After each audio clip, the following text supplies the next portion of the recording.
10 बड़ी खबरों में आपका स्वागत है। सबसे पहली बड़ी खबर है वो चीन से आ रही है। चीन पर है भारत के इन दो जहाज़ों की पैनी नज़र। घुसपैठ की कोशिश भी की तो मिलेगा माकूल जवाब। यानी देखिए चीन पर है भारत के इन दो जहाज़ों की पैनी नज़र। यानी देखिए मैं आपको इस न्यूज़ की पूरी जानकारी देता हूँ। जैसे कि आप इसमें देख पा रहे होंगे इमेज में, यहाँ पर देखिए दो जवान आपको देख पा रहे होंगे। यहाँ पर देखिए इसी महीने सिक्किम और लद्दाख में चीन के सैनिकों की झड़प वाली गुस्ताखी के बाद लद्दाख बॉर्डर पर चीन के हेलीकॉप्टर्स उतरे नजर आए थे। भारत और चीन की सीमा यानी लाइन ऑफ एक्चुअल कंट्रोल पर तनाव बढ़ने वाली एक खबर आई है। चीन ने LLS पर फिर अपनी हद लांघी है। इसी हफ्ते हिमाचल प्रदेश के लाहौल स्पीति में चीन सेना के हेलीकॉप्टर के आसमान में घुसपैठ की और वापस लौट गए। तो जैसे कि आप देख पा रहे चीन जो है भारत में घुसपैठ कर रहा है और इस पर जो है भारत के जवान भी इस पर काफ़ी मतलब जोर दे रहे हैं, मतलब उन पर काफ़ी नज़र रख रहे हैं। कोरोना स्वास्थ्य मंत्रालय ने कहा है कि 1 या 2 मामले पर दफ्तर की पूरी इमारतें जो हैं बंद करने की ज़रूरत नहीं है। जी हाँ दोस्तों, बिल्कुल आपने सही सुना।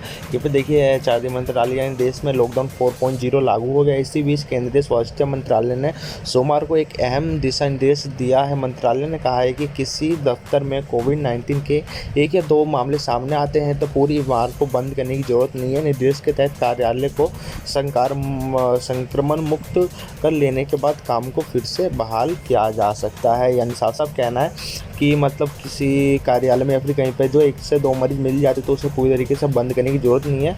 उसे जो है संक्रामक मुक्त यानी मरीजों को निकाल कर वहाँ साफ सफाई कर जो दोबारा कार्य शुरू किया जा सकता है। आइए अगली खबर की ओर चलते हैं। कोरोना के साथ अब चक्रवात अम्फान से भी होगी लड़ाई, NDRF की टीमें तैनात। जी हाँ दोस्तों, बिल्कुल आपने सही सुना। कोरोना के साथ अब चक्रवात अम्फान से भी होगी लड़ाई। जी हाँ, मैं आपको इसकी पूरी जानकारी देता हूँ। जैसे कि आप इमेज में देख पा रहे होंगे कैसी मतलब इमेज है। और यहाँ पर देखिए देश भर में कोरोना वायरस से लड़ रही है और एक और नई चुनौती सामने आकर खड़ी हो गई है। ये है चक्रवात अम्फान। ऐसे में इन देहाती दोहरी चुनौतियों का मुकाबला करने के लिए NDRF की टीम ने अपने कमर कस ली है। NDRF की तरफ से सोमवार को बताया गया है कि इन विवाद से लड़ने के लिए उसने अपनी 20 और टीमें बढ़ा ली हैं। यानी अब NDRF की टीमों की बढ़कर संख्या 37 हो गई है। इसके अलावा 53 टीमों को स्टैंड बाय पर रखा गया है। सबसे बड़ी खबर, पूर्व मंत्री के सुभाषसभा अध्यक्ष ओम प्रकाश राज्यसभा को धमकी देने वाला गिरफ्तार भेजा गया जेल। जी हाँ दोस्तों, बिल्कुल आपने सही सुना। यहाँ पे मैं आपको पूरी जानकारी देता हूँ। जैसा कि मैं आपको बता दूँ, सुहेलदेव भारतीय समाज पार्टी सुभाषसभा के राष्ट्रीय अध्यक्ष और पूर्व मंत्री ओम प्रकाश राजभर को फ़ोन पर जान से मारने की धमकी देने के लिए आरोपी को सोमवार को गिरफ्तार कर लिया गया है। आरोपी ने जुर्म स्वीकार कर लिया है। पूर्व मंत्री ओम प्रकाश राजभर बीते 14 मई को गाजीपुर के कसीमाबाद विधानसभा क्षेत्र में रसदा स्थित अपने आवास से कसीमाबाद आ रहे थे। 13 दिन में डबल हुए मरीजों की संख्या हुई डबल। और यहाँ पे देखिए आंकड़ा 10,000। यहाँ पे देखिए कोरोना वायरस इन दिल्ली, और आपको पूरी जानकारी देता हूँ साफ अच्छे से, तो आप इस वीडियो के साथ बने रहिए। 13 दिन बाद दिल्ली में कोरोना वायरस से संक्रमित मरीजों की संख्या दोगुनी हो गई है। बीते 5 मई को दिल्ली में मरीजों का आंकड़ा 5,000 पार हुआ था, जबकि सोमवार को ये संख्या 10,000 पार हो गई थी। लॉकडाउन में सफल होगी PM मुद्रा योजना। NPA में घोषित हुए 17,000 करोड़ का लोन। जी हाँ, बिल्कुल आपने सही सुना। 17,000 करोड़ लोन जो घोषित किया गया है प्रधानमंत्री मुद्रा योजना में। मैं आपको पूरी जानकारी देता हूँ। केंद्र सरकार की ओर से वित्त राज्य मंत्री अनुराग त्रिपाठी ने गत वर्ष राज्यसभा में पूछे गए एक सवाल के जवाब में ये जानकारी दी थी। उसमें ये भी बताया गया था कि PMSY योजना में धोखाधड़ी के 2,000 से अधिक मामले सामने आए थे और लॉकडाउन के दौरान हुए आर्थिक नुकसान की भरपाई के लिए केंद्र सरकार ने प्रधानमंत्री मुद्रा लोन योजना PMMY पर भरोसा जताया है।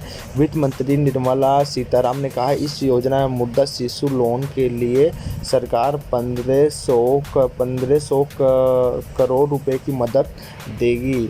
और बोला है सरकार की तरफ से यह आर्थिक मदद 1 साल तक ब्याज दर घटाकर प्रदान की जाएगी। इसका फ़ायदा गरीब 3 करोड़ लोग को 3 करोड़ जो गरीब लोग हैं 3 करोड़ लोग उनको मिलेगा। दूसरी ओर मार्च 2019 तक PMY के अंतर्गत जो लोन राशि स्वीकृत की गई थी उस पर करीब 17,250.73 करोड़ रुपए का लोन NPA घोषित किया जा चुका है। आइए अगली खबर की ओर चलते हैं।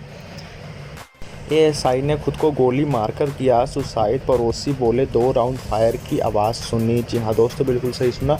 ASI ने खुद को गोली मारकर किया सुसाइड। यहाँ पे देख पा रहे होंगे ये SI है, उन्होंने जो गोली मार खुद को सुसाइड कर लिया। और यहाँ पर देखिए बाघा थाने में तैनात ASI भोला सिंह की घर से ही गोली लगने के साथ संदिग्ध हालत में मौत हो गई।